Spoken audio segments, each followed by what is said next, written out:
السلام علیکم ورحمۃ اللہ وبرکاتہ۔ الحمد للہ رب العالمین والصلاة والسلام علی رسولہ الکریم، اما بعد فقد قال اللہ تبارک وتعالی فی القرآن المجید والفرقان الحمید، اعوذ باللہ من الشیطان الرجیم، بسم اللہ الرحمن الرحیم، ومن يتوکل علی اللہ فهو حسبہ ان اللہ بالغ امرہ قد جعل اللہ لكل شيء قدرا، وقال اللہ تعالی فإذا عزمت فتوکل علی اللہ ان اللہ يحب المتوکلین، وقال اللہ تعالی لقد نصركم الله في مواطن كثيرة ويوم حنين إلى آخره، صدق الله مولانا العظيم وصدق رسوله النبي الكريم، ونحن على ذلك من الشاهدين والشاكرين والحمد لله رب العالمين۔ میرے محترم بزرگوں، دوستوں، میرے دینی بھائیوں، اللہ کا لاکھ لاکھ فضل و کرم اور احسان ہے کہ اللہ تبارک و تعالیٰ نے ہم تمام لوگوں کو نماز جمعہ ادا کرنے کے لیے یہاں جمع فرمایا۔ اللہ ہمارے جمع ہونے کو قبول فرمائے۔ آئیے سب سے پہلے ہم ایک مرتبہ ابھی نبی پاک محمد رسول اللہ صلی اللہ علیہ وسلم پر درود پاک پڑھ لیں۔ اللہم صلی علی محمد وعلی آل محمد کما صلیت علی ابراہیم وعلی آل ابراہیم انک حمید مجید، اللہم بارک علی محمد وعلی آل محمد کما بارکت علی ابراہیم وعلی آل ابراہیم انک حمید مجید۔ میرے محترم بزرگوں، دوستو، تیسرے ہفتے بھی جمعے کے دن 2-4 منٹ بیان ہوا تھا اور لائٹ چلی گئی تھی۔ آپ تو خیر شروع سے ہی لائٹ چلی گئی۔ بہرحال آپ کی توجہ کی وجہ سے میں آپ کے سامنے کھڑا ہو گیا ہوں تاکہ کچھ باتیں آپ کے سامنے عرض کر سکوں۔ یہ ہم تمام حضرات اچھی طرح جانتے ہیں یہ دنیا کیا ہے؟ یہ دنیا عالم اسباب ہے۔ جب تک آپ کچھ کریں گے نہیں، اللہ تعالیٰ اس کا پھل دے گا نہیں۔ پہلے آپ کچھ کریں تب جا کے اللہ تعالیٰ اس کا پھل دیتا ہے۔ اگر آپ کچھ کرتے ہیں جس کا نتیجہ آپ کو یہ ہوتا ہے کہ ہمیں یہ چیز چاہیے، یہ کام کرنے جا رہا ہے تو اس کا پھل یہ چاہیے، کبھی تو ایسا ہوتا ہے کہ اللہ تعالیٰ جو آپ نے سوچا تھا وہی عطا کرتا ہے، اور کبھی ایسا ہوتا ہے کہ ہم نے جو سوچا تھا اس کے خلاف ہوتا ہے۔ کیوں؟ یہ اللہ کی مرضی ہے۔ کوشش تو ہم نے کیا، محنت تو ہم نے کی، لاگت تو لگائی، مزدوری تو ہم نے کی، لیکن اللہ کی مشیت نہیں تھی، اللہ کی مرضی نہیں تھی، اس لیے اللہ تعالیٰ وہ چیز ہمیں عطا نہیں کی۔ اللہ کہتا ہے کہ پہلے سبب پیدا کرو اور اس کے بعد اللہ پر بھروسہ کرو۔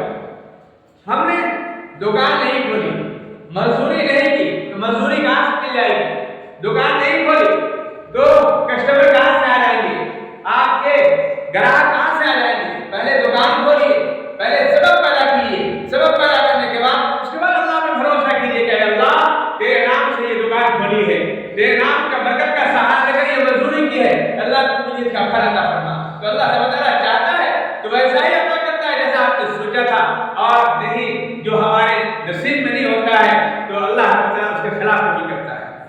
آپ دیکھیں گے کبھی کبھی کوئی آدمی بہت ساری رقم لگا کر کے، بہت سارے چیزوں کو لگا کر کے، اپنے زیورات کو لگا لیتا ہے، اپنے بینک بیلنس کو پورا لگا لیتا ہے، لیکن وہ آخر میں جا کر کے ناکام ہو جاتا ہے۔ یہ اللہ کی مشیت ہے۔ اللہ جس کو چاہتا ہے نوازتا ہے، جس کو چاہتا ہے نہیں نوازتا ہے۔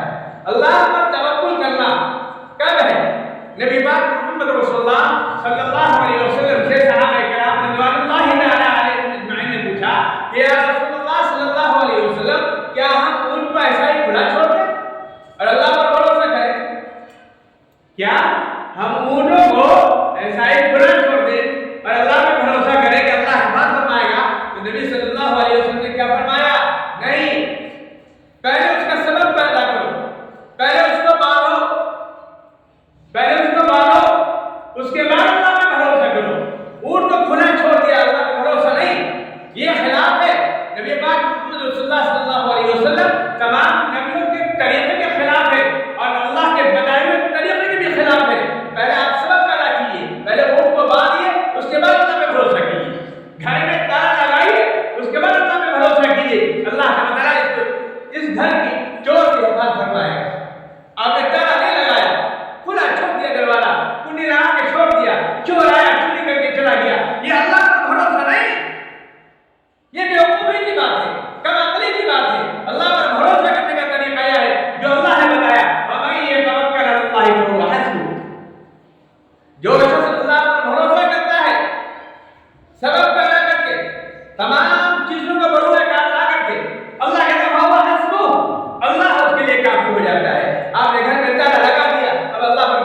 کیا یا اللہ اس گھر کی حفاظت کرنا تیرا کام ہے، اس دکان کی حفاظت کرنا تیرا کام ہے، ہمارے جانور کی حفاظت کرنا تیرا کام ہے، ہم نے اس کو باندھ دیا تیرا کام ہے۔ فَهُوَ حَسْبُهُ، اللہ کہتا ہے اب اس کا بھروسہ اللہ پر ہے تو اللہ اس کے لیے کافی ہو جاتا ہے۔ فَهُوَ حَسْبُهُ، اللہ اس کے لیے کافی ہے۔ ان اللہ بالغ امرہ، ان اللہ بالغ امرہ، بے شک اللہ تبارک تعالیٰ وہاں تک وہ چاہتا ہے جو اللہ کی مشیت میں ہوتا ہے۔ اللہ نے اگر گھر میں چوری لکھ رکھا ہے تو آپ لاکھ تالے لگا لیں، سات دروازوں میں تالے لگا لیں، چوری ہوتا رہے گی۔ اگر اللہ نے نہیں لکھا ہے تو میرے محترم بزرگوں ایک تالا اللہ کے لیے کافی ہے۔ ان اللہ بالغ امرہ قد جعل اللہ لکل شیء قدرا، قد جعل اللہ لکل شیء قدرا، جو اللہ نے متعین کر کے وہ ہو کر رہے گا، ہر چیز اس کے یہاں متعین ہے اور وہ ہو کر رہتا ہے۔ اللہ نے کیا فرمایا؟ فَإِذَا عَزَمْتَ فَتَوَكَّلْ عَلَى اللَّهِ، فَإِذَا عَزَمْتَ، بس اس نے قصد کیا، ارادہ کیا، فَتَوَكَّلْ عَلَى اللَّهِ، اور اس نے بھروسہ کیا اللہ پر۔ ہم کوئی کام کر لیں اور اللہ پر بھروسہ کر لیں تو فَتَوَكَّلْ عَلَى اللَّهِ، اللہ پر بھروسہ کیا، فَتَوَكَّلْ عَلَى اللَّهِ، إِنَّ اللَّهَ يُحِبُّ الْمُتَوَكِّلِينَ، إِنَّ اللَّهَ يُحِبُّ الْمُتَوَكِّلِينَ، اللہ کہتا ہے کہ بے شک اللہ تبارک تعالیٰ بھروسہ کرنے والوں پر، اللہ پر اعتماد کرنے والوں پر اللہ تعالیٰ اس کو پسند فرماتا ہے۔ لیکن پہلے سبب پیدا کریں، دکان کھولے، دکان کھول کے اللہ پہ بھروسہ کرے، اللہ کھول دیا ہے، کسٹمر بھیجنا، گراہک بھیجنا تیرا کام ہے، خیر اس کو باعث سے خیر بنانا تیرا کام ہے۔ اللہ میرے بس میں جو تھا وہ میں نے کیا، اب میرے بس میں یہ نہیں کہ میں کسٹمر کے دل کو پھینک کے ادھر لیا، یہ تو تیرا کام ہے۔ تو اللہ پہ بھروسہ کرنے کا یہ طریقہ ہے۔ ہم یہ سوچتے ہیں کہ بس سب کچھ اللہ کرے گا، نہیں۔ ابھی معاملہ سامنے گزرا، ہم نے کام کیا الحمدللہ، تھوڑی کامیابی ملی تو اگر ہم کام نہیں کرتے، محنت نہیں کرتے تو ہم کو کامیابی نہیں ملتی۔ کامیابی کے لیے آپ کو سبب تلاش کرنے پڑیں گے، اور سبب جب آئے گا تو انشاءاللہ اللہ تعالیٰ کی طرف سے مدد آئے گی میرے بھائی۔ آپ جانتے ہیں کہ حضور پاک صلی اللہ علیہ وسلم کو مکہ چھوڑنا پڑا۔ وہ مکہ کیا تھا؟ آپ کی جائے پیدائش، جہاں آپ پیدا ہوئے، آپ کے خاندان والے ہیں۔ لیکن جب آپ صلی اللہ علیہ وسلم نے ایک اللہ کا پیغام دیا تو یہ خاندان والے آپ کے دشمن ہو گئے، آپ کے دوست دشمن ہو گئے، جو آپ کو صادق و امین کہا کرتے تھے، سچے کہا کرتے تھے، جو آپ کا بچہ کہا کرتے تھے، وہی دشمن ہو گئے۔ تو وہ 360 کے پوجا کرنے والے، 360 کے سامنے سب کو جھکانے والے، وہ آپ کے دشمن بن گئے۔ اور ایسے دشمن مرے، جانے دشمن مرے کہ آپ صلی اللہ علیہ وسلم کو اپنی ویرانی کی جگہ کو چھوڑنا پڑا۔ جب آپ صلی اللہ علیہ وسلم کی آخری نگاہ بیت اللہ پر پڑی تو کیا فرمایا؟ اے بیت اللہ، دنیا کی تمام جگہوں میں سب سے زیادہ پسند تو تھا، لیکن آج تیرے شہر کے رہنے والوں نے مجھے مجبور کیا ہے، میں تجھے چھوڑ کر جا رہا ہوں۔ تو آپ صلی اللہ علیہ وسلم نے دین کے خاطر اپنے جائے پیدائش کو چھوڑ دیا، اپنے گھر کو چھوڑ دیا، اپنے خاندان کو چھوڑ دیا اور مدینہ کو تشریف لے گئے۔ وہیں تک بس نہیں کیا، وہیں تک بس نہیں کیا، مکہ والوں نے مدینے پر چڑھائی کی اور لڑنے کے لیے تیار ہو گئے۔ پہلا غزوہ غزوہ بدر ہوتا ہے، 17 رمضان مبارک کا مہینہ ہے، 17 رمضان مبارک ہے اور جمعے کا دن ہے۔ میرے محترم دوستو، اندازہ لگائیے کہ رمضان کے مہینے میں یہ وہ جو خاندانی لوگ تھے جب کسے لڑائے، اس اللہ کے بندے سے لڑائے جسے کہ اللہ ایک ہے، اسی کی عبادت کرو، اسی کی پرستش کرو، اسی کے سامنے سر جھکاؤ، اسی سے مانو، وہی سب کچھ دینے والا ہے۔ اس سے جا کے مقابلہ کہاں کرنے گئے؟ مدینے میں۔ پہلا غزوہ ہوتا ہے غزوہ بدر۔ نبی صلی اللہ علیہ وسلم صبح فجر کے بعد بیان کرتے ہیں، تقریر کرتے ہیں، وہ حروف پر اثر کر دیتا ہے کہ دل پر اثر کر دیتا ہے مسلمانوں کے۔ 1000 کا لشکر، پورا لشکر جوان لے کر کے مکہ والے آئے، کس کے بعد جو مسلمان بے صبر و سامانی میں ہیں، ان کے پاس لڑنے کے لیے ہتھیار نہیں ہے، تھوڑے بہت ہتھیار ہیں، لیکن نبی صلی اللہ علیہ وسلم نے جو بیان کیا اور جو خطبہ دیا اس کی وجہ سے سب کے دل لڑنے کے لیے تیار ہو گئے، جہاد کے لیے تیار ہو گئے۔ میرے محترم دوستو، حذیفہ صلی اللہ علیہ وسلم نے بیان کے بعد صف بندی کی، صف لگایا، نماز کے لیے نہیں بلکہ دشمنوں سے لڑنے کے لیے، مخالفین سے لڑنے کے لیے۔ آج کہتے ہیں کہ اسلام تلوار کے زور پر پھیلا ہے، کون آیا حملہ کرنے کے لیے؟ ہمیں حملہ کرنے نہیں، بلکہ کفار و مشرکین حملہ کرنے کے لیے آئے مسلمانوں پر، مکہ سے مدینہ تشریف لائے۔ نبی صلی اللہ علیہ وسلم نے فرض کے بعد صف بندی کرنے کے بعد پھر ایک دستر تیار کیا، ایک دستر تیار کیا، اسے کمانڈر تیار کی کہ اس دستے کا کمانڈر فلاں ہوگا، اس دستے کا کمانڈر فلاں ہوگا، اس دستے کا کمانڈر فلاں ہوگا۔ اس طریقے سے لڑائیاں پہلے ہوا کرتی تھی۔ میرے پاس صلی اللہ علیہ وسلم نے تمام چیزیں کر لی، سب بندی کر لی اور دستر تیار کر دیا، اور اس کے بعد میرے پاس صلی اللہ علیہ وسلم نے اللہ کے سامنے دعائیں کی، صحابہ کرام نے دعائیں کی، یا اللہ یہ تھوڑا سا ہے، یہ تھوڑے سے مسلمان ہیں جس کے پاس لڑنے کے لیے ہتھیار نہیں ہے، تھوڑا بہت سا مال ہے، تھوڑا سا گھوڑا ہے، کچھ اونٹ ہے، یا اللہ اگر آج یہ نہیں بچے اس زمین پر کوئی نام لینے والا تیرا کوئی نہیں رہے گا۔ یا اللہ کامیابی دینا تیرا کام ہے، ہمارے پاس کی بات جو تھی وہ ہم نے کیا، اب اللہ کامیابی عطا کرنا تیرا کام ہے۔ نبی صلی اللہ علیہ وسلم نے پہلے کیا کیا؟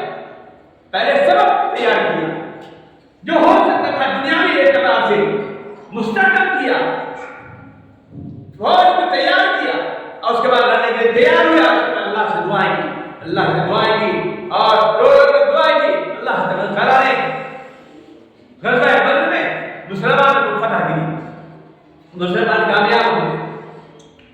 اس میں 70 مشرکین پکڑے گئے اور 70 مشرکین قتل بھی ہوئے۔ اب یہ جو زہر تھا 1000 کا لشکر، ادھر 313 مسلمان، کیا ہے؟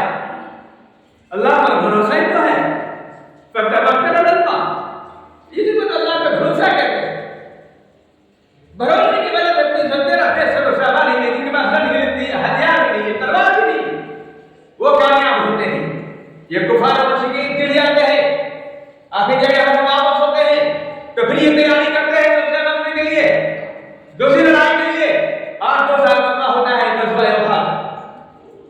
غزوہ احد ہوتا ہے جس میں 3000 کا لشکر آتا ہے، 1000 مسلمانوں سے لڑنے کے لیے، ایک مسلمانوں پر 3 مشرک ہے، 3 مشرک ہے، 3000 کا لشکر، 1000 لشکر پر لشکر جزار آیا ہے، پوری تیاری کے ساتھ آیا ہے۔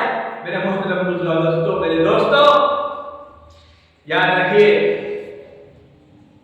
حذیفہ صلی اللہ علیہ وسلم نے پہاڑ پر پوچھے، صحابہ کرام رضوان اللہ تعالی علیہم کو بٹھایا تھا کہ یہاں سے بالکل نہیں ہٹنا ہے، کبھی آپ تشریف لے جائیں گے عمرہ کے لیے، چاہے حج کے لیے، تو وہاں پہاڑی پر جائیں گے۔ وہ شہداء جو غزوہ احد میں شہید ہوئے تھے، صحابہ کرام شہید ہوئے تھے، آج ان کی قبریں وہاں موجود ہیں۔ وہ پہاڑی کا کام آپ دیکھیں گے، جہاں نبی صلی اللہ علیہ وسلم نے صحابہ کرام کو بٹھایا تھا۔ نبی صلی اللہ علیہ وسلم نے فرمایا تھا کہ یہاں سے ہلنا نہیں جب تک میں نہ کہوں۔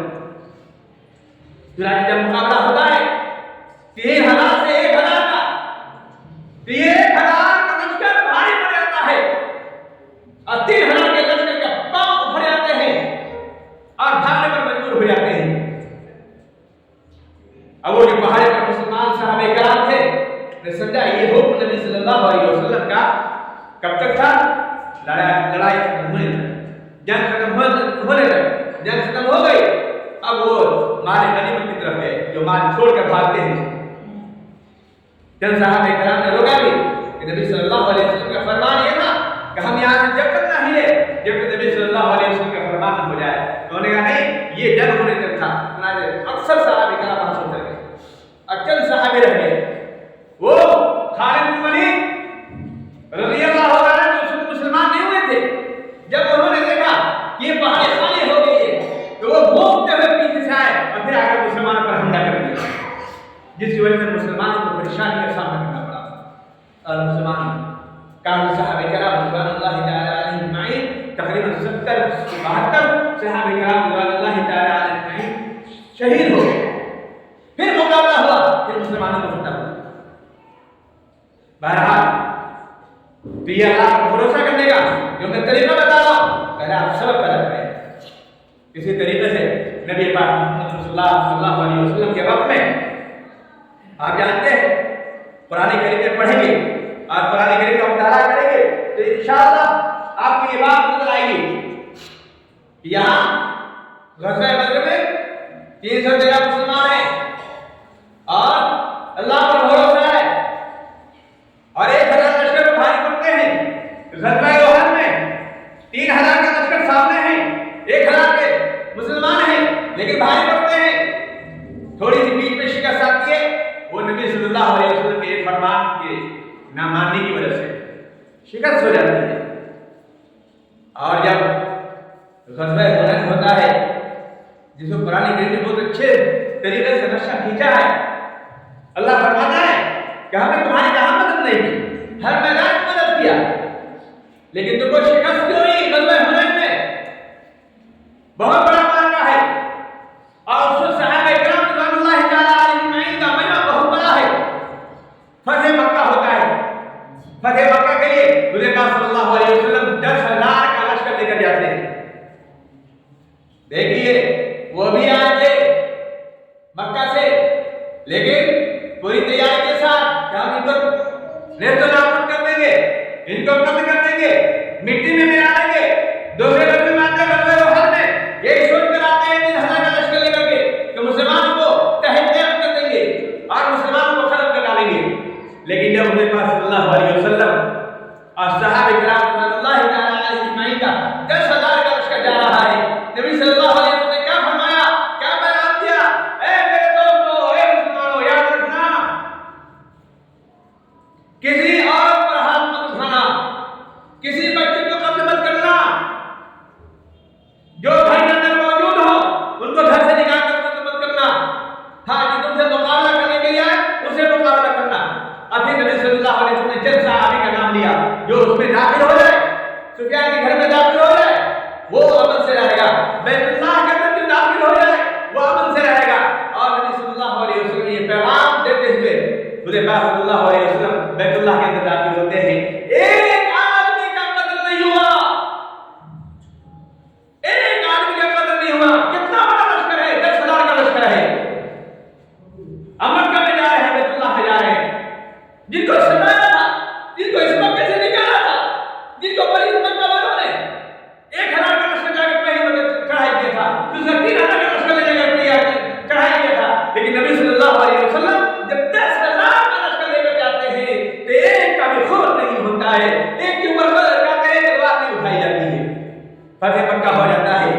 فتح مکہ کے بعد حضور پاک صلی اللہ علیہ وسلم کو معلوم ہوتا ہے کہ حنین کے لوگوں نے بہت بڑا لشکر تیار کیا ہے. آپ پورا ہتھیار سے لے کے جو مسلمان سے لڑنے کے لیے تیار ہو چکا ہے اور مسلمانوں سے مقابلہ کرے گا. پیارے حضور پاک صلی اللہ علیہ وسلم وہی سے قدم بڑھاتے ہیں. اور جب قدم بڑھاتے ہیں تو یہاں جب آپ تشریف لائے مکہ کے اندر، جن کے دل کے اندر نبی صلی اللہ علیہ وسلم سے محبت تھی لیکن آپ نے اسلام کو ظاہر نہیں کیا تھا، جب مکہ فتح ہو گیا ہے تو 2,000 لوگ مسلمان ہوتے ہیں. تابعہ 10,000 اور 2,000 یہ 12,000 کا لشکر حنین کی طرف بڑھتا ہے. کدھر بڑھتا ہے؟ حنین کی طرف بڑھتا ہے جہاں بہت بڑا لشکر تیار ہے، لشکر جرار ہے، ہتھیاروں سے لیس ہے اور اپنے گھر کے تمام سامان کو لے کر چلے آئے ہیں، اپنی عورتوں کو اپنے بچوں کو لے کر چلے آئے ہیں. اور یہ نشانی ہوتی ہے کہ ہم گڑبڑ کرا سکتے ہیں لیکن پیچھے نہیں ہٹ سکتے. یہ نشانی ہوتی ہے اور بچوں کو لے کر جانے کی. اب تو چوری والا کھیل ہے، اب تو چوری والی لڑائی ہے. اوپر سے ہائی گراتے چل رہی ہے، اب وہ بہادری والا کھیل نہیں رہا. غزوہ حنین میں صحابہ کرام رضوان اللہ تعالی علیہم اجمعین کے اندر کیا بات آئی؟ فی مواطن کثیرۃ ویوم حنین اذ اعجبتکم کثرتکم فلم تغن عنکم شیئا وضاقت علیکم الارض بما رحبت ثم ولیتم مدبرین. ادھر 12,000 کا اور غزوہ حنین میں حنین والے کتنے ہیں؟ 4000 ہیں.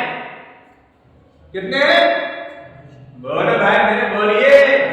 4000 ہیں. ادھر مسلمان 12000 ہے. کیوں گنا ہے؟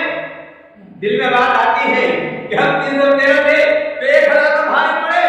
3000 تھے تو ہمیں 1000 ہوتے ہوئے 3000 تو بھاری پڑے. اور آپ کو یہ 4000 ہیں, ہم 12000 ہیں, ہم بھاری پڑ جائیں گے, ایسی جیت جائیں گے. جب یہ علم آیا, اللہ پر سے توکل ہٹ گئی, اللہ پر سے بھروسہ ہٹ گیا. کیا دل میں ایمان نہیں تھا؟ کیا ایمان کا کمزور ہو گیا تھا؟ نہیں, بالکل نہیں. لیکن یہ انسانی فطرت ہے, یہ ہمارے اندر بھی آ جاتا ہے کہ ہم سے اچھا کون ہے, ہم سے زیادہ مالدار کون ہے, ہم سے اچھا پڑھنے والا کون ہے, ہم سے اچھا بڑا انجینئر کون ہے, ہم سے اچھا عالم کون ہے, ہم سے اچھا مفتی کون ہے, ہم سے اچھا قاری کون ہے, ہم سے بڑا دانشمند کون ہے, ہم سے بڑا عقل مند کون ہے. یہ دل میں انسان کی آ جاتی ہے. چنانچہ مسلمانوں کے دل میں بات آ گئی کہ وہ 4000 ہیں, ہم 12000 ہیں. چنانچہ مکہ کے باہر نکلتے ہیں. ابھی تھوڑی دیر کے بعد پہنچتے ہیں کہ آپ سامنے سے لشکر جرار سے مقابلہ ہوتا ہے. اور وہ ہوئے جہاں پہاڑیاں بھی ہیں, انہوں نے کیا کرنا کہا, حنین کی پہاڑیوں پر ہمارے لیے قبیلہ ہے, پورا شہر عرب جانتا ہے, یہ تیر چلانے میں ماسٹر ہے, اس سے تیر اندازی کرنے والا کوئی نہیں ہے. چنانچہ وہ پہاڑی میں چھپے ہوئے تھے. اس کے بعد مقابلہ شروع ہوتا ہے. مقابلہ شروع ہوتے ہی اتنی تیروں کی بارش ہوتی ہے, اتنے تیروں کی بارش ہوتی ہے کہ مسلمانوں کے پاؤں بھر آتے ہیں 12000 ہوتے ہوئے بھی.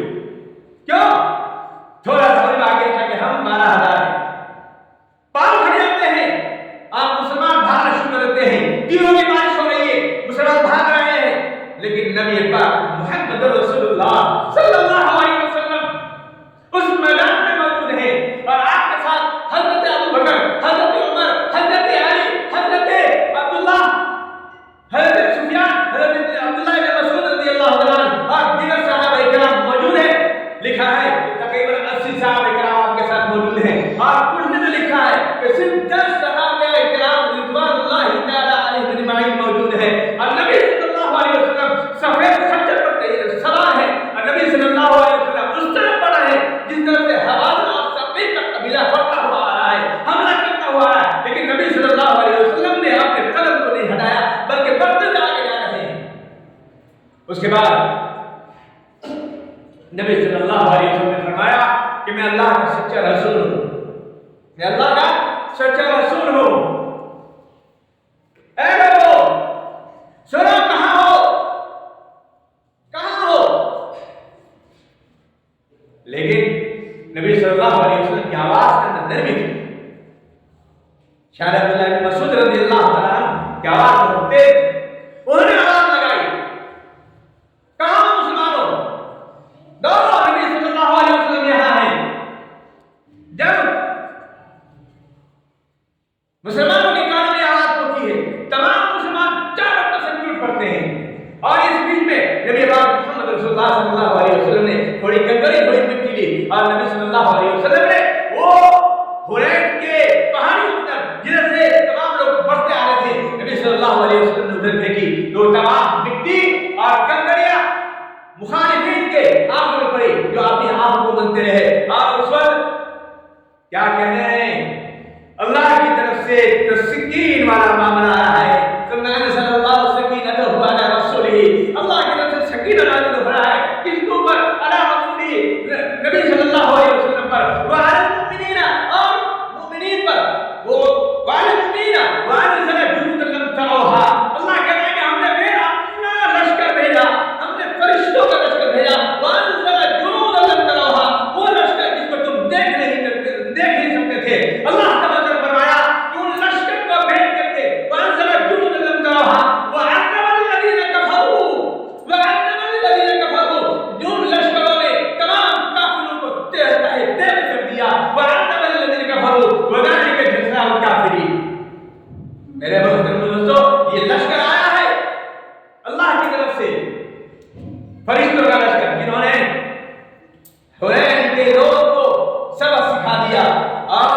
اس وقت مسلمان کو فتح نصیب ہوئی. تو میرے کہنے کی بات یہ ہے کہ اپنی کثرت پر بھروسہ نہیں، کثرت پہ بھروسہ ہو اور اللہ سے دعائیں ہو. آج ہم نے کچھ کام کیا الحمدللہ، محنت کی، ہم نے آپ کے سامنے پیغام پھیلایا. خاص طور پہ ہمارے بڑے اکابر نے، خاص طور پر سجاد نعمانی صاحب نے اس میں بڑی محنت کی. اللہ تعالیٰ عمر دراز فرمائے، اللہ تعالیٰ آپ کو صحت و عافیت عطا فرمائے کہ آپ نے اس کام میں بڑی محنت کی، بڑا دم تھا. تو آپ کی وجہ سے ہم تمام لوگوں نے بھی تھوڑا سوچا کہ کچھ بولا جائے، اور ہم نے بولا کہ آپ جاگے، اور آپ نے جاگتے ہوئے اپنے حق کو استعمال کیا. اس کی وجہ سے آج ہو سکے مل کر یہ حکومت بنا لے، لیکن وہ چیز اب نہیں ہو سکتی ہے جو ہونی چاہیے. تو پہلے کام کیجیے، پھر اس کے بعد اللہ پہ بھروسہ کیجیے. اللہ جو کرے گا بہتر کرے گا. جی اللہ جو کرے گا بہتر کرے گا. اللہ فیصلہ کرنے والا ہے. ان اللہ بالغ امرہ قد جعل اللہ لکل شیء قدرا. تو میرے محترم دوستو، پہلے آپ سبب تلاش کریں، سبب تلاش کریں، اور اس کے بعد اللہ پر بھروسہ کریں. آپ نماز پڑھنے کے لیے آئے، آپ تیار ہو کر آئے، غسل کیا ہے، کپڑے پہنے، خوشبو لگائے، یہ سبب تھا. اب یہاں آئے ہیں، اب اللہ کے سامنے سب جھکائیں گے. اب اللہ سے کہیں گے یا اللہ سب جھکانا تو میرا کام تھا، قبول کرنا تیرا کام ہے، تو کرے یا نہ کرے یہ تیرا کام ہے. پہلے سبب تلاش کریں. اللہ پہ بھروسہ ایسے ہوتا ہے میرے بھائی. تو اپنی کثرت پر بھی بھولنا نہیں چاہیے، اچھلنا نہیں چاہیے، بلکہ اللہ پہ بھروسہ کرنا چاہیے. اللہ بہت کارساز ہے میرے بھائی.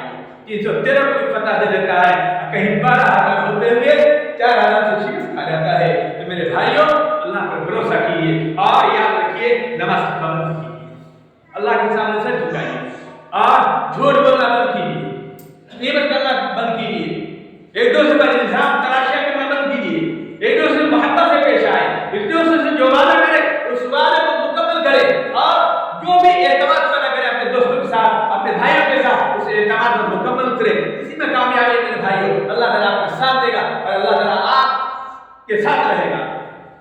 حضرت عبداللہ بن مسعود رضی اللہ عنہ ایک مرتبہ نبی صلی اللہ علیہ وسلم کے پیچھے پیچھے چل رہے. نبی صلی اللہ علیہ وسلم نے فرمایا، اے بچے اللہ پر بھروسہ کرو. جب اللہ پر بھروسہ کرو گے اللہ تمہارا ہو جائے گا، اللہ تمہارا ہو جائے گا، پھر اللہ سے جو مانگو وہ عطا کرے گا. یہ بھروسہ چاہیے. ہم لوگ کا بھروسہ اللہ پر ہونا چاہیے. ہر چیز میں اللہ پر بھروسہ کیجیے اور اس کے بعد اللہ سے دعا کیجیے. اللہ تعالیٰ انشاءاللہ آپ کو کامیابی عطا فرمائے گا. اللہ تعالیٰ سے دعا کیجیے کہ اللہ تعالیٰ جو ابھی ہمارے ساتھ معاملہ کیا ہے، اللہ تعالیٰ ہمارے یہاں ہر چیز کو بہتر عطا فرمائے. اور اللہ تعالیٰ سے یہ بھی دعا کیجیے کہ اللہ ہم جو بھی کام کریں اے اللہ خلوص کے ساتھ کریں، للہ کے ساتھ کریں، اللہ کی رضا خوشنودی کے لیے کریں. اللہ تعالیٰ ہم تمام کو سنت عمل کرنے کی توفیق عطا فرمائے. وآخر دعوانا الحمدللہ رب العالمین. سندر پڑھ لیں. السلام علیکم.